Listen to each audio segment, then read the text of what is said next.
الجولان السوري المحتل أرض عربية سورية تقع في أقصى جنوب غرب سوريا على امتداد حدودها مع فلسطين، وتقدر مساحته الإجمالية ب 1860 كيلومتر مربع، وتأخذ شكلا متطاولا من الشمال إلى الجنوب على مسافة حوالي 75 كيلومتر بعرض متوسط يتراوح بين 18-27 كيلومتر. ولموقع الجولان الجغرافي أهمية كبيرة، جعلت منه منطقة عبور القوافل والجيوش والشعوب منذ القدم، ومسرحا لصراع دائم على مر العصور. تقع كتل جبل الشيخ في شمال الجولان، وتفصله عن البقاع الجنوبي في لبنان، ويفصل وادي اليرموك في الجنوب بين الجولان ومرتفعات عجلون والأردن الشمالية الغربية. أما في الغرب فإن الجولان يطل على سهل الحولة وبحيرة بريا، في حين يقع وادي الرقاد في الشرق بين الجولان ومنطقة حوران. وإذا ألقينا نظرة عامة على سطح الجولان نجد تفاوتا في الارتفاعات، حيث تصل إلى 2500 متر في شمال الجولان وإلى 15 متر في جنوبه. قمة جبل الشيخ المطلة على الجولان تصل ارتفاعاتها إلى 2814 متر في قصر شبيبة، ثم تنخفض إلى 1200 متر في مجد الشمس، ثم إلى مدون سطح البحر في منطقة البطيحة، حيث تصل إلى 200 متر تحت سطح البحر، وإلى 125 متر في الحمى جنوبي الجولان. وهكذا نلاحظ انخفاضا تدريجيا في سطح الجولان من الشمال باتجاه الجنوب. يصنف مناخ الجولان على انه رطب جبلي، ويعتبر جولان جزءا من المنطقة فوق المدارية ذات الحرارة والمعدلات السنوية العالية او المتوسطة، مما يخلق تنوعا مناخيا مميزا يتراوح بين البارد والمعتدل والحار، ويشكل ظرفا مثاليا للزراعة على مدار العام والسياحة ايضا، وبالتالي اقامة مشاريع صناعية ترتبط بالمنتجات الزراعية. أما الشتاء فهو أكثر برودة منه في معظم مناطق سوريا الأخرى على مدار السنة. وعلى الرغم من كمية الأمطار السنوية العالية، فليست في الجولان أنهار دائم الجريان باستثناء نهر بانياس الذي يجري في الأراضي السورية نحو كيلومتر واحد فقط. والجولان غني بالمياه الجوفية، لكن أغلب الجولان لا تستفيد منها إلا بشكل محدود. الإنسان منذ القديم سكن الجولان، وتعاقبت عليه حضارات مختلفة، الكنعانية والأرامية والإسلامية، وقد سبق الفتح الإسلامي وجود إمارتين هما الأنبات والغساسنة، وتعود تسمية أماكن كثيرة فيها إلى تلك الحضارات التي تدل عليها معاني بعض الكلمات مثل كوفية، وهي كلمة آرامية تعني الكسيح الذي شفي على يد السيد المسيح خلال زيارته لقرية كوفية مجدل. هي كلمة عربية كنعانية تعني البرج أو القلعة. الحن تعني النبع الحار. فيق أصلها بالكنعانية أفيق وتعني القوى. حرمون أصلها أرامي وتطلق على جبل الشيخ وتعني المقدس. بقعاية أصلها أرامية وتعني البقعة المنبسطة من الأرض.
الصهيونية التوسعية في فلسطين وما حولها وخاصة الجولان تؤكده الوثائق والتصريحات الصهيونية القديمة والجديدة. وقد رسم ديفيد بن غوريون تصوره لدولة إسرائيل في وثيقة وضعها عام 1918 جاء فيها: يجب أن تضم حدود الدولة اليهودية النقب برمته وجزءا من فنجق دمشق وأقبية القنيطرة ووادي عنجر وحاصبية. احتلت إسرائيل الجولان خلال عدوانها على الدول العربية في 5 من حزيران عام 1967، وعملت منذ اليوم الأول لاحتلاله على تغيير معالمه الجغرافية والديمغرافية من خلال تدمير قراه ومزارعه وإقامة المستوطنات وتشجيع الاستيطان وتهجير سكنه والتلاعب بأثاره من خلال عملية التنقيب والحفريات. كما بسطت سيطرته الكاملة على مصادره المائية كافة التي تمثل 14% من مخزون سوريا المائي قبل 4 حزيران 1967، وقامت بزرع الألغام في المناطق الزراعية وحول المناطق المأهولة بالسكان، وحولت الكثير من المواقع والقرى إلى مواقع عسكرية. بعد حرب 6 من تشرين الأول عام 1973 وحرب الاستنزاف التي تلتها وقعت سوريا وإسرائيل على اتفاقية فك الاشتباك عام 1974، والتي تمت بموجبها إعادة مدينة القنيطرة إلى السيادة السورية بعد أن قامت قوات الاحتلال الإسرائيلية بعملية تدمير همجية كاملة للمدينة. وفيما يلي بعض المعطيات والأرقام الخاصة بأوضاع بالجولان منذ الاحتلال: مساحة الجولان محافظة القنيطرة 1860 كيلومتر مربع. مساحة المنطقة التي احتلت في أعقاب عدوان 1967 1250 كيلومتر مربع. مساحة المنطقة المحررة عام 1974 حوالي 100 كيلومتر مربع. مساحة المنطقة المتبقية تحت الاحتلال الإسرائيلي 1150 كيلومتر مربع. عدد سكان الجولان وفق إحصاء 1966 153 ألف نسمة. عدد سكان المنطقة التي احتلت عام 1967 138 ألف نسمة. عدد السكان الذين شردتهم إسرائيل أثناء وبعد العدوان 131 ألف نسمة، وأصبحوا الآن ما يزيد عن 600 ألف نسمة. عدد السكان المتبقين داخل المنطقة المحتلة عام 1967 حوالي 7000 نسمة، وأصبحوا الآن أكثر من 19 ألف نسمة. عدد قرى الجولان 164 قرية، 146 مزرعة ومدينتان هم القنيطرة وفيق. عدد القرى التي وقعت تحت الاحتلال 137 قرية، 112 مزرعة بالإضافة إلى مدينتي القنيطرة وفيق. عدد القرى التي بقيت بسكانها 6 قرى: مجد الشمس، مصعدة، بقعاسة، عين قنية، والغجر وسحيتة.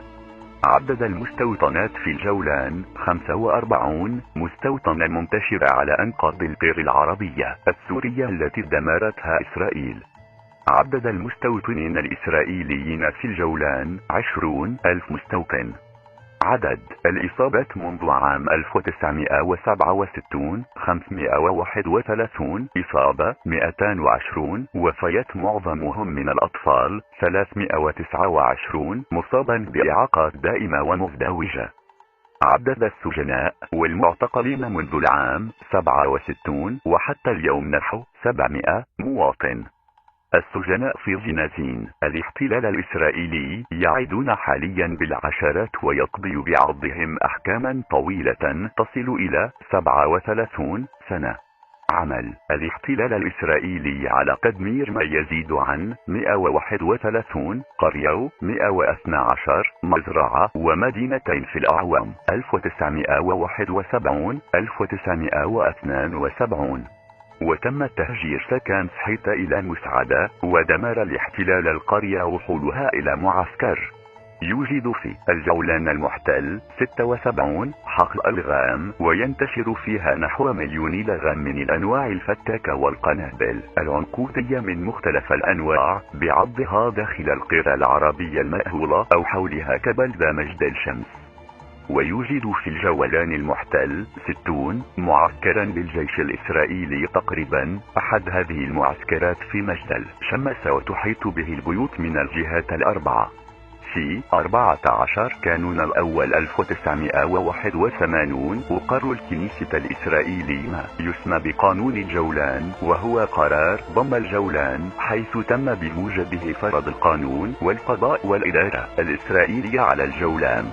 لكن مجلس الأمن الدولي رد بسرعة على الخطوة الإسرائيلية عندما اتخذ قراره رقم 497 بتاريخ 17 كانون الأول 1981، والذي اعتبروا فيه أن قرار إسرائيل بضم الجولان لغيا وباطلا وليس له أي أثر قانوني على الصعيد الدولي.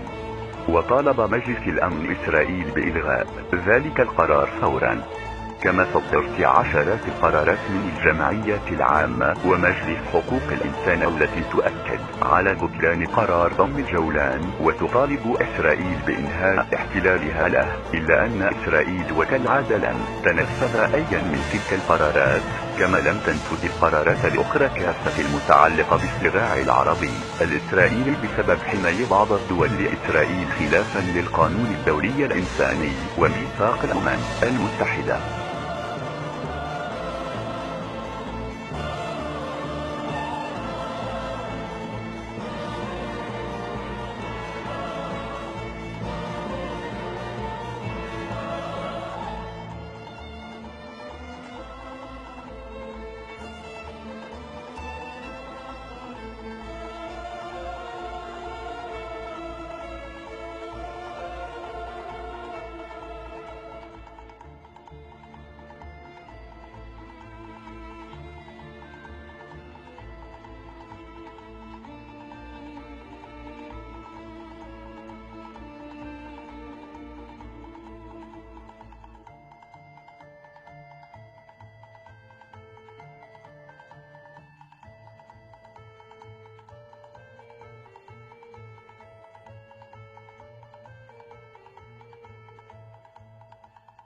مدينة القنيطرة العاصمة الإدارية للمحافظة تعتبر جزءا من هضبة الجولان السورية التي احتلتها إسرائيل خلال حرب يونيو حزيران 1967. تقع على ارتفاع 985 مترا عن سطح البحر، وتبعد 60 كيلومترا جنوب غرب العاصمة دمشق، وتعد عاصمة محافظة القنيطرة التي كانت تضم هضبة الجولان قبل الاحتلال الإسرائيلي. وتميزت القنيطرة تاريخيا بتنوعها السكاني بسبب موقعها عند ملتقى طرق تجارية، واتفقت المصادرة التاريخية على أن التأسيس الحقيقي لهذه المدينة كان في القرن ال19 الميلادي.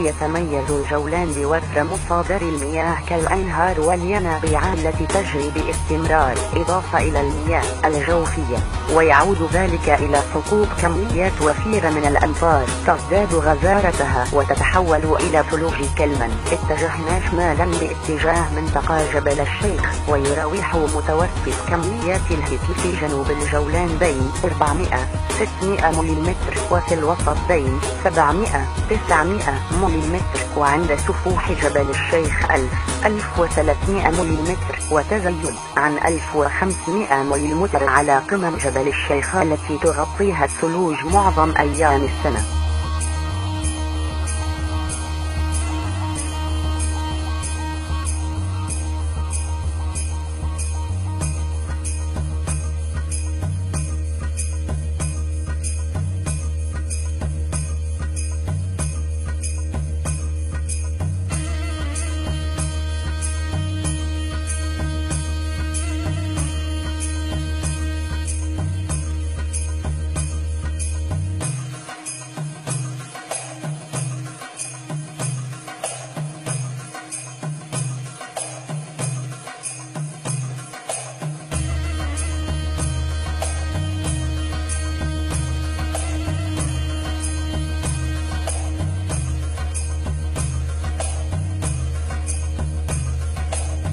العقيدة الصهيونية في جوهرها هي سياسة استعمار استيطاني إحلالي تقوم على احتلال أراضي العرب وتطهيرها من سكانها الأصليين وتشميد المستوطنات واستدعاء المستوطنين اليهود وتوطينهم فيها.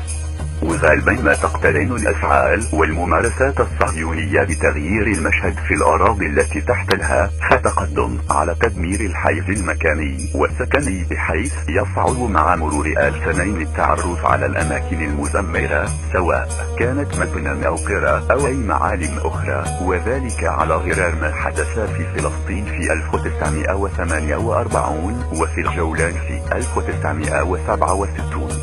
ويقر قادة المنظمة الصهيونية وإسرائيل بتدميرهم للقرى في فلسطين والدولة وتزوير الآثار التاريخية.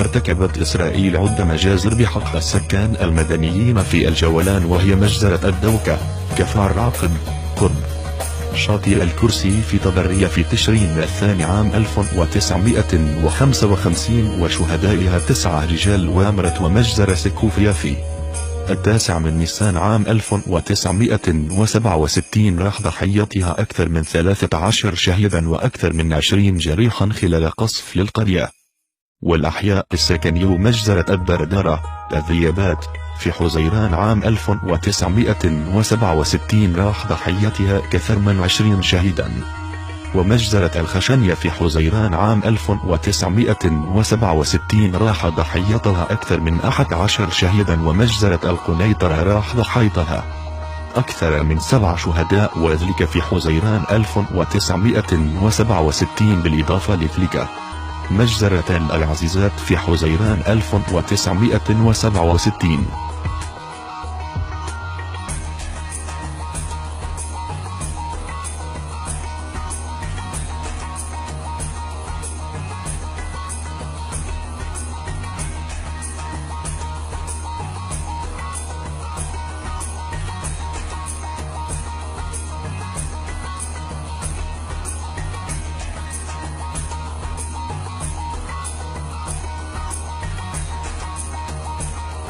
خاض السوريان حربا لتحرير الجولان في العام 1973 بالتنسيق مع مصر، فبغت الجيش الإسرائيلي في أول أيام الحرب وتقدمت طلائع الجيش السوري إلى مشارف بحيرة دقبرية، ولكنها لم تحافظ على مواقعها بسبب وقف الجيش المصري للمعارك من جانبه في سيناء، وتحول الجيش الإسرائيلي والأمريكي الحليف بكامل قوته إلى الجبهات السورية، فتراجع الجيش السوري أمام هجوم الجيش الإسرائيلي والحليف الأمريكي المعاكس.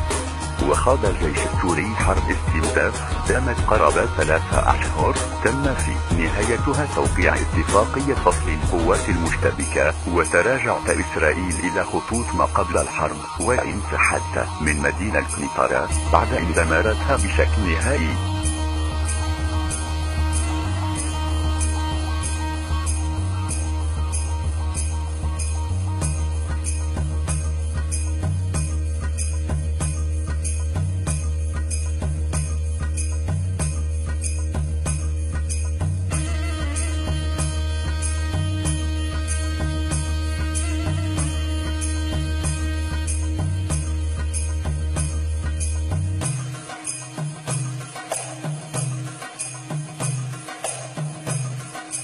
سيبقى الجولان السوري المحتل في قلوب وعقول أصحابه، ولا بد أن يعود إلى الوطن العربي السوري حتى ولو طال الزمان.